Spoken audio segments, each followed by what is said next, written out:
Hi, friends, and welcome back to Grief and Motherhood. I'm so honored to have you here today. This episode really holds deep meaning as we explore not just grief and motherhood, but the devastating experience of losing multiples. Today, I am joined by the lovely Elle Margetson, a mom to four beautiful babies, including triplets, Noah, Eden, and Hudson, who tragically passed away after their premature births, and her rainbow baby boy, Sonny, born in 2023.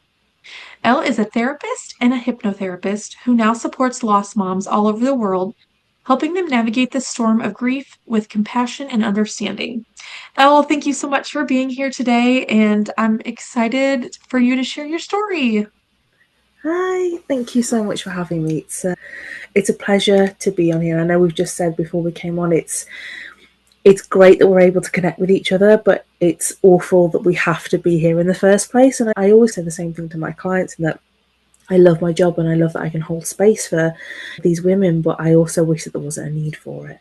But I fell into what I do because of my story. So I'll start at the very beginning for you. So Sure, absolutely. Yes. me and my partner were trying for around 2.5 years before we conceived, Mhm. and we went to see an OBGYN.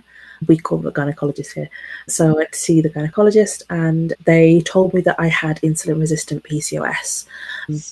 So my chances of conceiving naturally were really low because I didn't ovulate. So long story short, we got put on some medication, and we were really lucky that the first cycle of medication that we took, we got pregnant. Now, we were told there was a less than 5%, not less than 5%, less than a 0.5% chance of getting pregnant Oh, with multiples.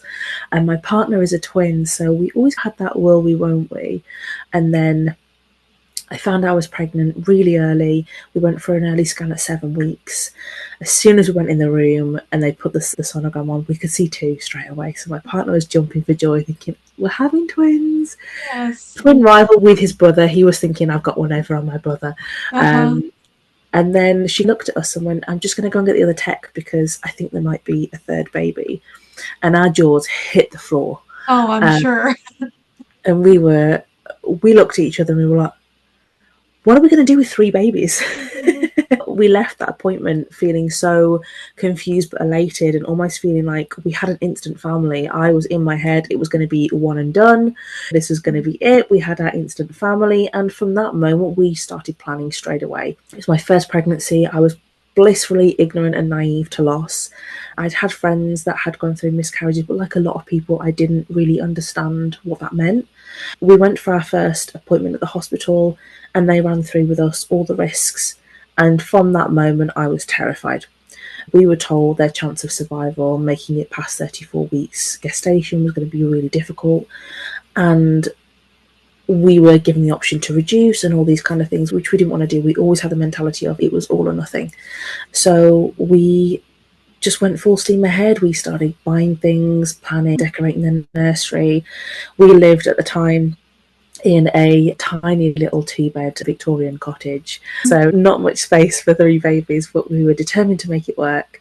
And my pregnancy was fine up until I got to around 16, 17 weeks. And I noticed I felt like I was maybe leaking amniotic fluid, and raised it a couple of times. Was told, no, it's normal, it's fine, you're carrying three babies, blah, blah, blah, the usual.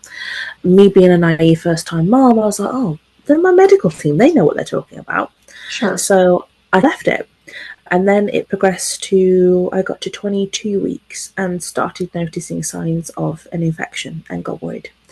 And I let them know that I thought something was going on. Again, they were like, no, you're good, don't worry.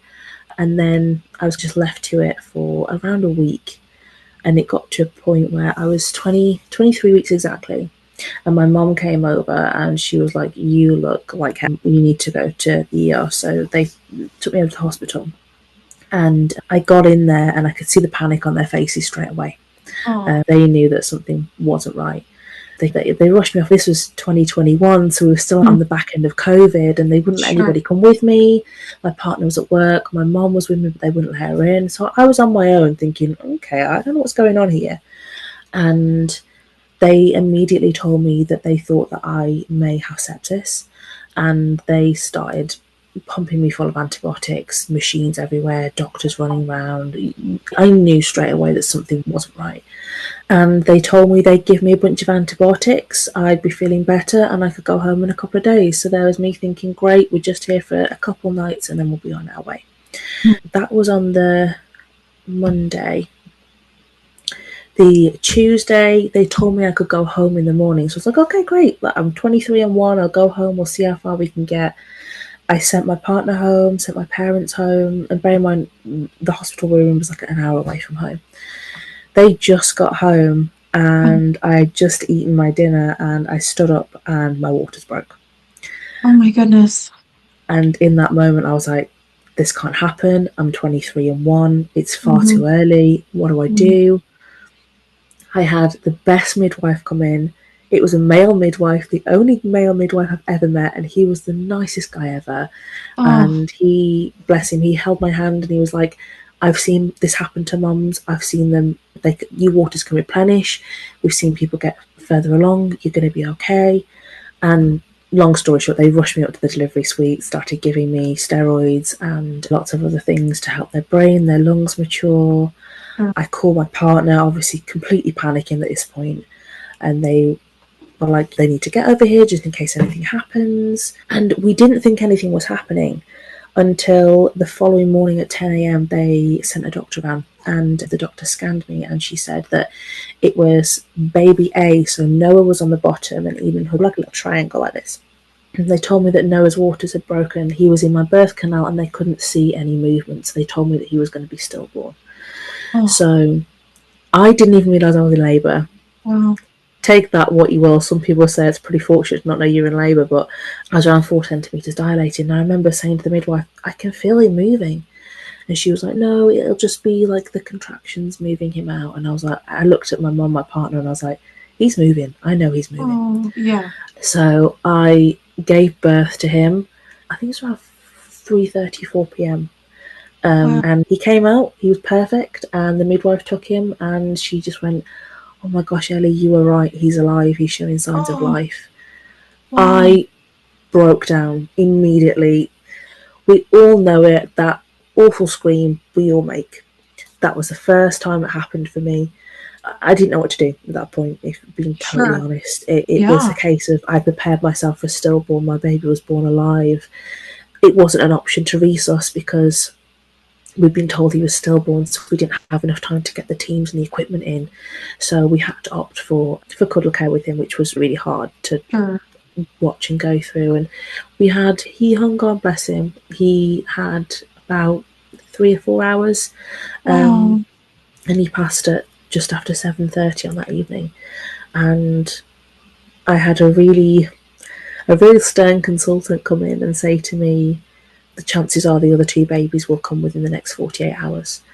I, at that point, was trying to grieve my son. I was trying to prepare myself for what else was going to happen.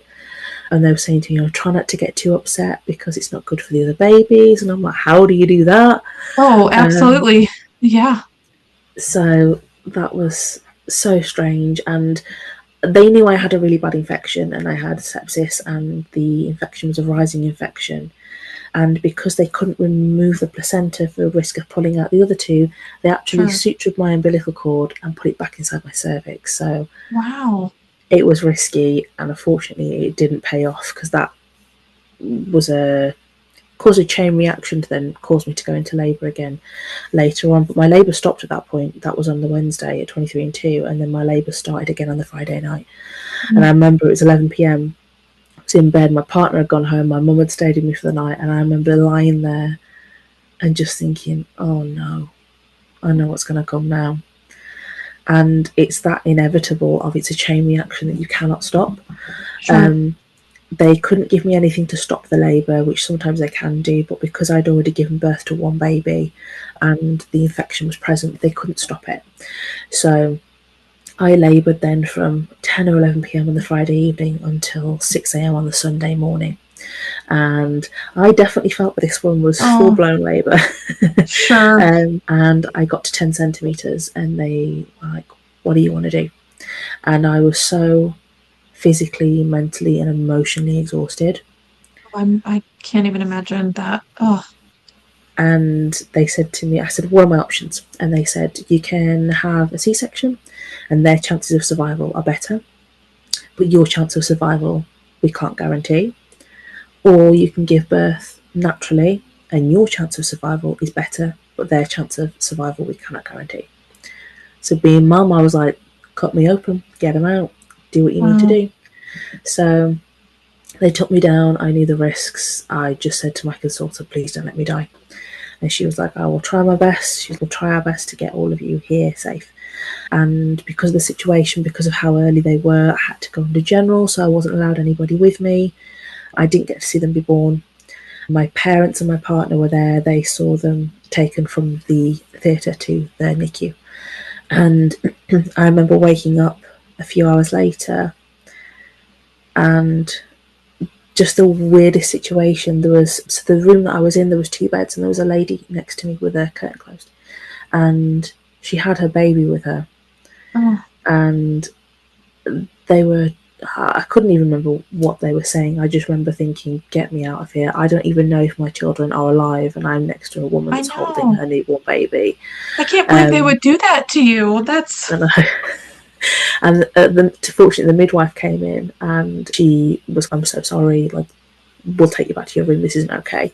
So they took me back to my room and immediately I was just like, I want to see my kids. And they were like, are you sure? Because you're not quite with it. I was obviously super high off all the drugs. And I was sure. just like, no, please take me to see my children. So they did. They wheeled me into the NICU. And I just remember seeing the tiniest little bodies, so pink and raw. And they were that little, they couldn't even cry. Sure. Um, and just seeing them in these boxes and thinking, wow, I didn't even realise that they looked, it sounds so stupid to say it out loud, but I didn't even realise that they looked that much like a baby at that gestation. I Sure. thought they'd still be like a little alien. Sure. They were fully formed little people. They just need to put Yeah. some weight on. And they took me back to my room and I slept knowing that they were safe. It was the first kind of, I think that was the first time that I realised that I'd let out a breath that I'd been holding for a good week almost, Yeah, of absolutely. uncertainty and not knowing what was going to happen. And I just thought, I know they're not in a great position because of the infection that we've all had, but we've got to give it everything we've got. So the first thing they said to me, you need to express, you need to pump, it's the best thing for them while Oh, they're in the yeah. NICU, try and feed them. So I just took to being a dairy cow. It was my sole purpose because I had nothing else to do with my time but to sit with my Sure. babies on to pump. And that's a natural motherly instinct. The what you said about you sacrificing yourself for them, it's just what we do as moms. 100%. I think any mom in that situation, obviously it depends on what the, I say that, it depends on what situation that you're in and Sure. what the parameters are. But if you think that your baby has a shot and there's a Absolutely. chance that you can give that to them, 10 out of 10, you're gonna, because that's how we're programmed, that's how we're wired down to an innate level, is to care for our young. So Absolutely. that was my sole purpose, that was my drive, and I spent every waking minute that I possibly could with them. Even to the point that when we took time away, I felt so guilty. But we were really Mhm. lucky that we had family that literally lived 5 minutes away, so we were able to stay with them and get back when we need to. But any parent with a child in the NICU will know what it's like, that experience, and that for me was the hardest part of the whole experience, the most traumatic part. I'd walk in there every day and feel like I'd become a doctor because I got so used to reading stats, reading vitals, knowing what they Oh, needed. sure. I knew that my daughter, I couldn't get too close too soon because she knew my voice and it would make her heart rate go through the Oh, roof, oh my which was so goodness. adorable. But Yes. it would knock everything off and she'd put herself in trouble. So I'd always have to go in really quietly and talk softly before she got used to it. But all those kind of things, and for me now, they're really fond memories. But at the time, it's just the constant, you are just in fight or flight mode all the time, just Sure. waiting for Oh, the other shoe to drop. And Sure. the amount of times we've got a call in the middle of the night, and it's always at 2 or 3 a.m. They Mm. never call you at 7 p.m. They always call you at the middle of the night. So we'd never sleep because we'd always be on edge waiting for that phone call. And we got to day 7, and they were both looking good. And up until that point, every other day, one had been up and one had been down, and we'd just been Mm. constantly doing this dance. And we got to day 7, and they were both looking good, and we finally had a sigh of relief. And we were like, okay, they're doing good. Let's go grab some dinner, have some time for ourselves away from the space, and just reconnect and just be on the same page, because it's so important to do that with your partner when you're going through this process. Sure. And we went home, we left him at the hospital. The next day was, ironically, it was Father's Day. Day 8 was the 21st, and we went in and he was okay in the morning. And they made a little Father's Day card for my fiance and everything. It was adorable. And we were able to touch him for the first time. That means literally scrubbing your skin within an inch of itself, and you Sure. can only hold their hands. But we would take whatever we could get at that point. And I don't know what happened that day, but things went downhill very quickly. So we got called in a few hours later by our consultant, and she had taken to them so much that I know she had tried everything that she possibly could, and she basically said that he had the worst neonatal infection she had ever seen. Wow. He also had sepsis. They thought that he may have meningitis. And at that point, they were both born with intraventricular brain hemorrhages, which is quite common when they're born at that gestation. But Hudson's, they had not been able to stem the bleeding, and it had just gotten worse and worse. And at that point, it had bled out of the ventricles, the little pockets of space you have inside your brain. It had ventured out of there and into the brain tissue. And in order to keep him alive, they would have to drill through his skull every single day to drain off the excess fluid and relieve the pressure. Oh. So we were told that we could do that, but it was basically prolonging the inevitable, and his chance of survival was so slim. But if he did survive, he would have zero quality of life. So when you're faced with that decision, it's one of those decisions that you never think you're going to have to make as a parent. And I always said to myself, it doesn't matter what happens, I will do anything I possibly can to keep them here. Yeah. But when you're faced with that decision and you know that there's a potential that you could be putting your child in pain. Now, I'm not saying this is the right decision. I don't think there is ever a right decision. It's what's right for you and your family. And Absolutely. for us, it's the right decision to take him off life support, because I just didn't. At that point, I felt like it was me trying to hold on to something that wasn't there. And you could see the change in him just in those few hours, that his little body had completely changed. I could see his face had changed, his features had changed. He was super, super bloated. He was discoloured, and I don't know. I'd never spent a lot of time around people that were dying before then, but I could tell, like, my soul was telling me it was coming to the end. So we made the awful decision to take him off life support, the decision that we never wanted to make. And we took him off, we took him around to a private room, and he was so sick. We had 20 minutes with him before he passed. But we did everything we could. We dressed him, we fed him, we read books to him, we rocked him. He was just surrounded by love. So he had me, he had my parents. And I always take real comfort in that when I have lost one clients and they go through miscarriage, stillbirth, neonatal death, is the fact that baby only ever knew love. Yes. And that's Yes. something that I hold to so much, is knowing that he only ever knew love. So he passed after 20 minutes. I held him till the end. I did with all of them. I think as their mom, I was like, that's my job, that's my role, that's what I have to do. I brought them in, I'll see them out. So that's what we did. The hardest part with all of them is giving them to a stranger. Yes. So the part that I struggled with the most was handing him over to a nurse, and then that was the real difficult thing about Hudson's death, is that we still had Eden that was still fighting in the next room. Yeah. And We just lost Noah, and then 8 days later we lose Hudson, and we felt like we couldn't come up for air. It was just Sure. one thing after another, and we felt like we couldn't grieve Noah because we needed to be strong for the two of them. And then we lost Hudson, and we felt like we couldn't grieve him because we still had to be strong for Eden.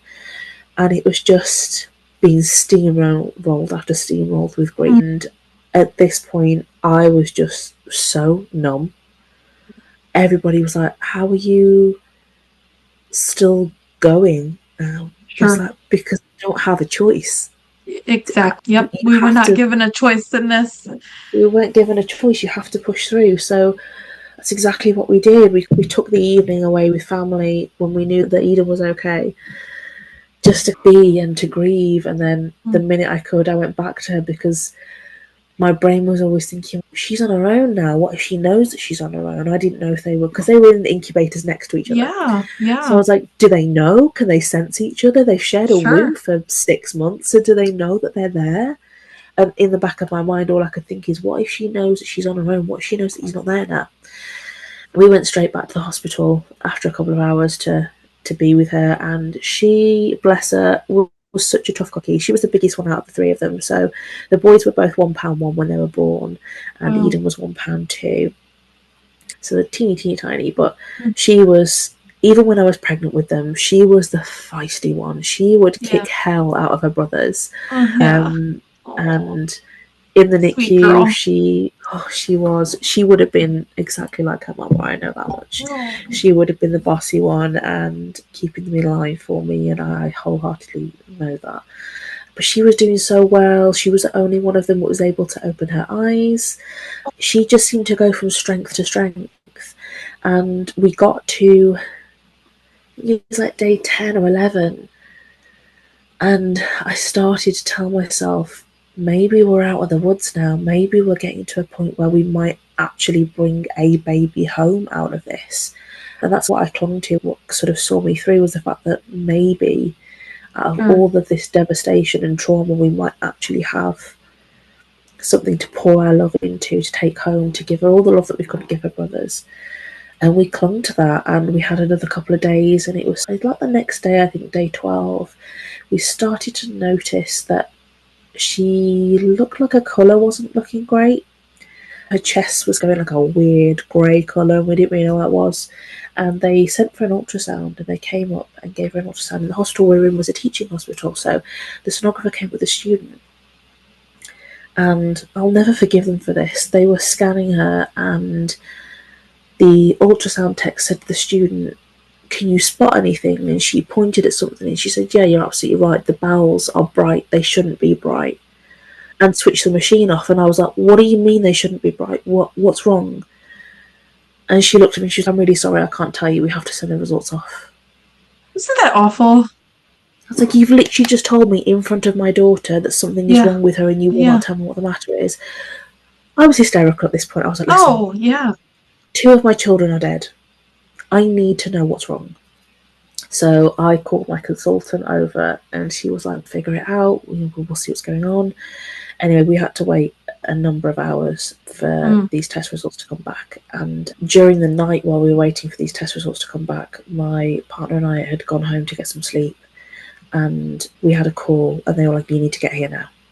And again, 2 a.m. when you get that call, it's the call that yeah. no parent wants to get. So we got there and they had pretty much pushed us out the room at that point because there must have been 10 people around her bed. Wow. And the consultant that was on call that night came over to us and he said, "I've managed to get her back. We lost her, but we don't know what the prognosis is. She had been out without any oxygen for 6 minutes. At that point, the deterioration in the brain, we weren't aware what the damage could have been. But again, we were still like, no, we made that decision with the others because it's the right decision. She's doing well. Let's get scans. Let's see where we're at. We'll assess." And then later that morning, we got the blow of the test results from the ultrasound. And they said she had necrotizing enterocolitis, or NEC for short, which I don't know if much about NEC. I've heard of that. I know it's not good. No, it's not good. It's basically because they're so tiny, their gut microbiome isn't developed. Because they weren't able to eat, so they were getting everything they needed through IV. Sure. Their gut microbiome wasn't able to develop. And because of that, it caused bad bacteria to get in and was able to take hold. And I said to them, can we take her to another hospital? Can she have surgery? Could she have a stoma fitted? And my consultant pulled me aside and she was like, I'm so sorry. It's taken everything from her stomach to her rectum. There is nothing in between to save. And Oh, we can't do prosthetics. We can't do surgery. She's too tiny. She would likely die on the trip there. And basically said, I'm so sorry. There's nothing we can do. You can't live without a gut and without your bowels. So that was it. That was like the last shot we had and it was gone. So that was, I'd probably say, it sounds awful saying this and I hate saying it, but I think that was the hardest blow because it was the final sure. straw, the final thing that we were clinging to had been taken away. And besides that, she was so healthy and Yeah. she was so strong that if she hadn't have had that, even besides the fact that she had a brain bleed and we lost her for a second there, I fully think that if she hadn't had neck, she would have made it home. And I think that Sure. there would have been minimal damage. But at that point, again, they gave us the option of we can keep her on life support. We don't know how long that can last for. There's no chance that she will survive off of it. Mm, So it's your call what you want to do. And again, for us, not saying this is the right decision. I would never judge anybody for the decision they make. But for me, I think I knew that I was so done trying to fight everything. So I thought, if I'm so done, how is she feeling? Because her sure. little body she'd been alive for 13 days and she'd been prodded and poked so much, had so many blood transfusions, so many tests. And I thought, when do you say enough is enough? When you Sure. know that there is no chance of survival. And second opinions we had, they were all the same. Hmm. We had phone calls with consultants from Alderhay, which was a big children's hospital in Liverpool. With surgeons there, they took a look at her reports and they said the same. Even if you get her here and she gets here alive, we're not going to be able to do anything. So again, we had to make the decision to take her off, and it was so final and really hard to make that decision and to know when to make that decision. But Sure. for me, I've always been one of these people that's just ripped the band-aid off. So we decided there and then, we were like, no, let's do it. We'll take the time that we have with her, get her as stable as she needs to be comfortable, and then we'll just take it from there. So that's what we did. And again, we took her off into a side room. With both Eden and Hudson, they kept them on their morphine drips. And I didn't realise at the time, I noticed on her, and I think it's a PCR, they call them, the things that push the medication through. It said it got the little stick on, said morphine, blah, blah, and it said 3 times amount. So, okay, she's on 3 times the amount that she should be. And I later learned that they do that with infants to help them pass quicker. So it's less painful for them. Sure. Again, I don't know how true that is, but that's what I was told by another consultant. So we had time with her and we were really lucky that we got a lot of time with her. We had 7, almost 8 hours with her. Wow. She was, even though she must have been a high as a kite, bless her, she was still aware, her eyes were still open, she was still interacting. We, the same as we did with Hudson, obviously we had more time, so we read to her, we sang to her, we took tons of pictures, videos, we Mm, washed her, dressed her. And I think as well, I said to my partner, it was the first time that I'd really felt like a mom, because it yeah. was the first time really that with any of them I'd had time to hold them and process what had happened. Sure. With the other two, I think because there was so much shock there and it happened so quickly, I didn't really get time to process it.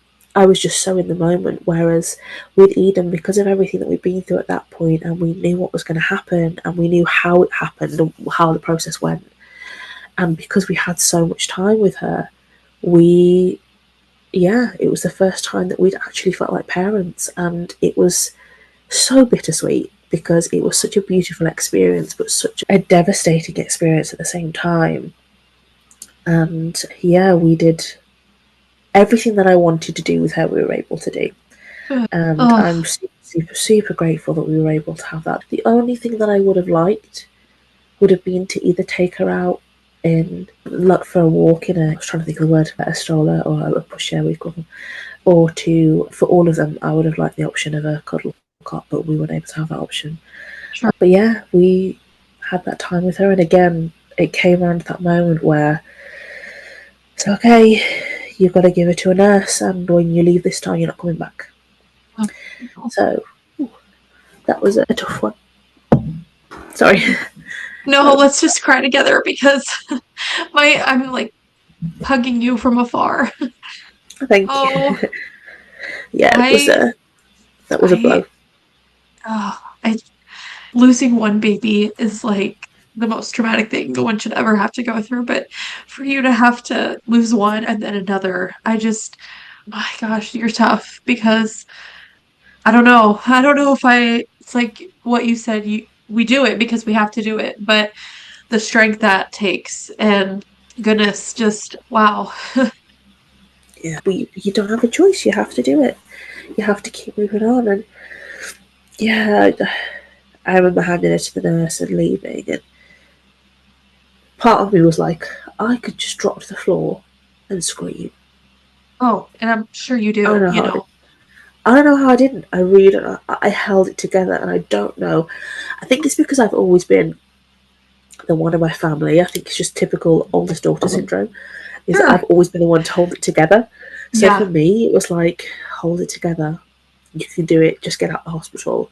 And I don't know how I did, but I did. And we got back to my in-laws' house. We were staying with my aunt and uncle-in-law, and the whole family were there. So I was there with my partner, my parents, my in-laws, and we were just like, let's just get takeout and let's just decompress. Yeah. And for the first time, I remember sitting around the family, sitting around the table and eating with family and thinking, how am I doing this? I've just left my daughter in a hospital. All three of my children are in a hospital morgue. How am I still breathing? And I remember sitting there thinking, this is so surreal, but at the same time, it was like, it felt like the first time that I could breathe. And I remember at that moment being hit with such a sense of guilt because I just felt such overwhelming relief that it was over. And that guilt stayed with me for a long time, and it ate me up. And I think that's something that we all deal with as lost ones. We all real struggle with guilt. Um, Absolutely. Yeah.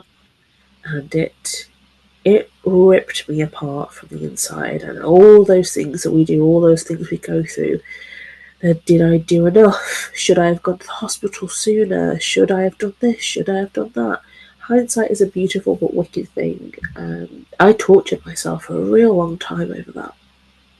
And I remember my mum saying to me one day, because I think as it goes for most people, I just didn't want to be here anymore. I was like, what's the point?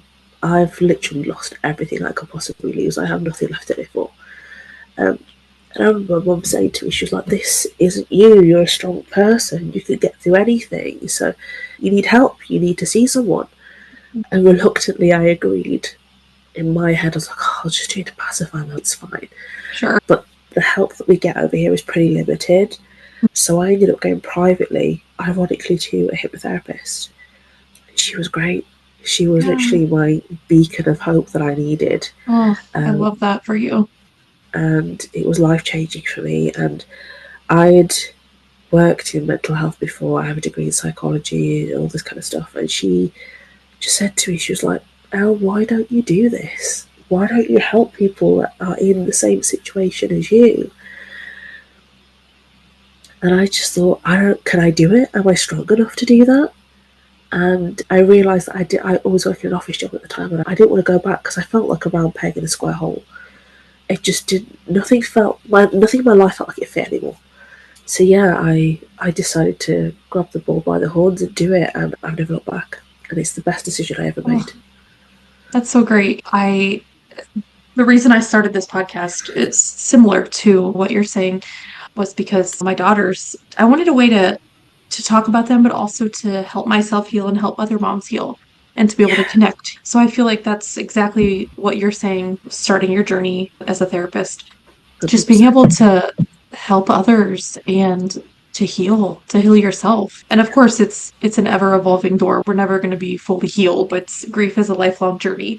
But just being able to connect with other lost moms like you and I, Yeah, sharing our stories and giving each other hope and love. It's just, it makes it all worth it. And I know what we can just talk about what we talked about a little bit ago about none of us want to be part of this community. We don't want to be lost parents. But again, the most beautiful people I've met along this journey. Wow, what an incredible story. Let's talk about your rainbow baby. I know you have your I son do, now. I do, I do. Ah, He, God, that kid has healed parts of me that I oh, didn't even know could be yes. healed. I love that. I know it. I needed him more than I realised, I think. And Sure. it's a funny story. The reason that I agreed to start trying again, because I think men and women grieve so differently. And my partner, bless him, he was just like, let's go again. And I was like, I am Yeah. not ready for that. So I agreed to start trying again because it took us so long to fall pregnant with the triplets. I was like, it's going to take years again. Like, we'll just see what Sure. happens. And I am one of those people that IVF moms want to punch in the face when I say this because we were so lucky that we fell pregnant within 2 months of trying. Wow. And Yeah. I actually found out I was pregnant on my 29th birthday. And I just remember thinking, I don't know if I'm allowed to swear, but I was like, oh shit, Oh, you're what do like, I yeah. do? What do I do? I wasn't ready. And Oh, I've sure. had so many lost moms say to me, when do you know when is the right time? When are you Mm, ready? And I'm like, you don't know. you don't. There's There's no never right a time. right time. Exactly. Yeah. Yeah, that pregnancy was one of the hardest things I've ever done. Amen, sister. I know. It was Pregnancy rough. after loss. Wow. I know. And I Ooh. love that because you help other moms with that, right? That's Mhm. something you really focus on is pregnancy Yeah, after loss, which yeah, absolutely. I feel like that's something that people don't realize how freaking scary it is. I don't even know what 100%. the right word is it for it. Just you're holding your breath every single day, every single minute. Absolutely. Yeah. I So, think for me, it was always that misconception of when I get pregnant again and I get past 23, 24 weeks, mm, I'll be fine. Boy, was I wrong. It got so much worse. oh no. And Yes, I know. the It's a anxiety, yeah. that third trimester, Oh, yeah. I don't know how I didn't get admitted to a psych ward. Oh, I feel it. It was so intense. I was so fortunate that with the experience that we'd had and the Mhm. issues at the hospital we went to a different hospital. Sure. And I so wish we'd have gone to this hospital for the triplets Hmm. because they were amazing. We had, excuse me, the consultant that we had, I hope she won't be saying her name, Dr. Lucy Morse at Newcastle Hospital. She's incredible. She Yeah. is, what a woman. If anybody should be a doctor, it's that woman. Mm. She is phenomenal. She let me advocate for myself my entire pregnancy. Anything Oh, I that's so wanted was good. never any trouble. She would see me for extra appointments if I was anxious. She let me have as many scans as I wanted. The last few weeks, I was really struggling. She scheduled me in for regular monitoring. So I went in, had the CTGs on. Yeah. Literally, the last 2 weeks of my pregnancy, I was going in 2, 3 times a week. That's Um, okay. she let me do anything. I'm so glad for you. That's how it should be, especially after loss. That's how it should 100%. be. Wow. Then it frustrates me though that it shouldn't take going through loss to have that experience, but it often does. Yeah. Yep. But at the same point, I'm so grateful that I was able to have that experience. I had a scheduled section at 38 and 2. Good. Um, she came in on her day off to do my section because she knew Oh, how anxious I was. yes. And it was, if I could have written a textbook dream birth, that was it. Oh, oh, that makes my heart happy for you. That's so It incredible. was it was so healing for my soul to go Oh, through that. So good. And don't get me wrong, postpartum anxiety and depression hit me like a train Sure. the first sort of 6 to 9 months after I had Sonny. But yeah, what a journey parenting and pregnancy after loss is. Parenting after loss comes with its own Oh, troubles. sure. But I feel like now we're 2 years in, and I'm finally at a place where I'm at peace with my loss, and I'm at peace with my pregnancies, with my journey, with my trauma. I've done so much work to get to where I am. I Sure. think part of the reason of doing that is wanting to get to a place where I'm in the best shape I can be, because in my head, I can't help other people get to where they need to be if I'm not where I need to be.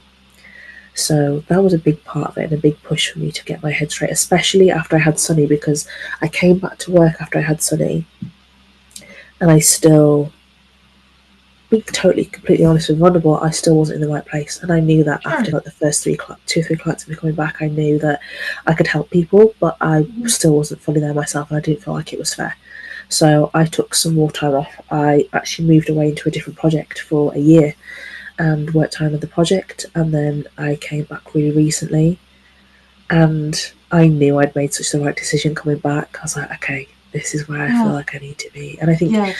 especially, I love helping my lost moms. I will always support lost moms, but I think, especially with the chapter that I'm in now, I've always felt like pregnancy and parenting after loss, you sit in that really weird space because you don't fully feel like you belong in the loss community because you're in the next chapter of your story, but you Sure. also don't feel like you belong in the generic pregnancy and parenting community because you're holding so much trauma, you've been through so much. So there's kind of like that real juxtaposition of, well, do I belong? Sure. So I feel like that is what I want to work on now, is just creating that space for people to feel like Wow. they have somewhere to lay their head. I like that. I really, that actually resonates with me a lot because oftentimes I feel like people think just because you had your rainbow baby, like, why are you still grieving your other babies? It's Mm-hmm. really, I'm going to grieve my babies forever. Still 100%. lost them. So I really like that Yeah. because, wow, we need that as a loss community. I really feel like. So that's great. I love Mm. that you're doing that. It's incredible because there's not enough resources out there for moms, lost moms. And then, like you said, navigating motherhood, it's so different when you Oh, have faced the unimaginable, just the way you parent and the way you mother and the way you live. I'm fearful, probably more fearful, like of something happening to my other kids because it's wow, like you've seen the worst happen and you live on edge. I know it's not healthy and it's something I have to try to help myself with and deal with, but I definitely think that's one of the emotions that has been hard for me to deal with is the fear of losing my other children.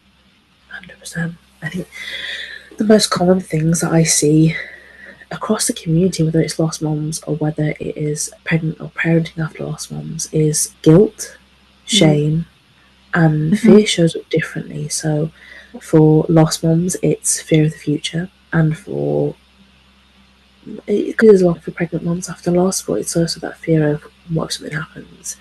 And Sure. it's the same with when you're parenting after loss. That the whole health and medical anxiety goes through the roof. Mm. It's that constant worry of it doesn't matter how old they are, whether they're newborn or whether Nope. they're 15.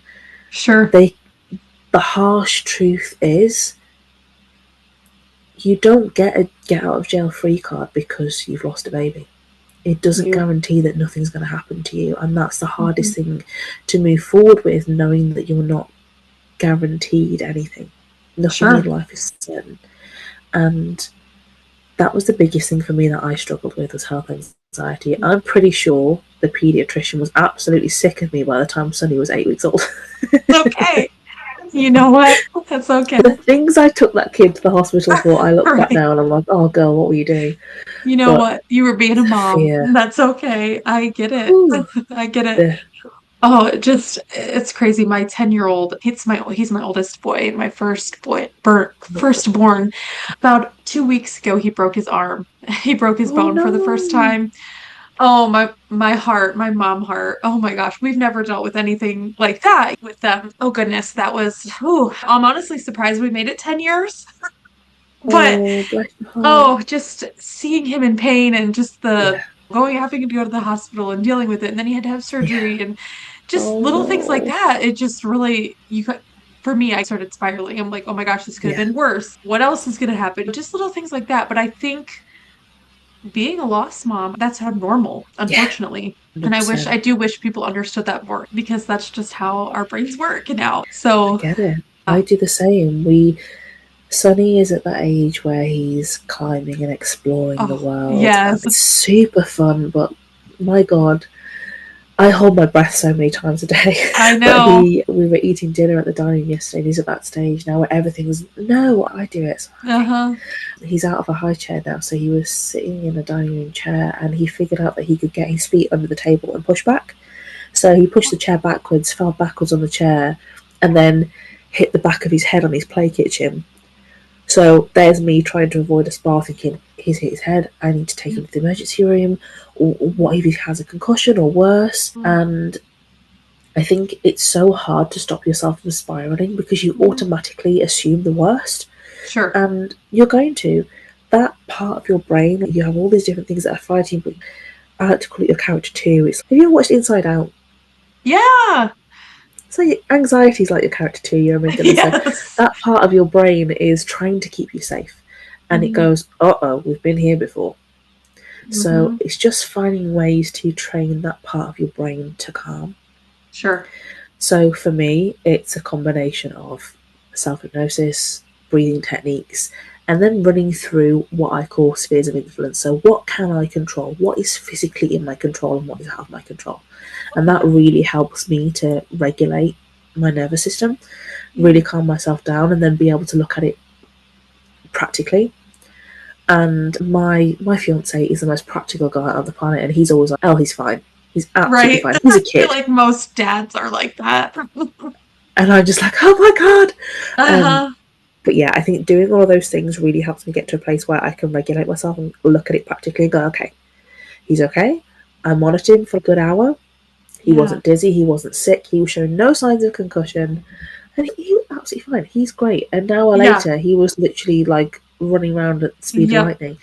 So just being a typical toddler. So I think that fear never leaves you. It's the same as grief. It just depends how you learn to function with it Sure. and how you learn to stop it becoming the dominant emotion and taking control. Yeah. Wow, Yeah, but that's it's a powerful. journey. It is. I'm so glad you shared all that. I know everybody who's listening can connect with you on Instagram.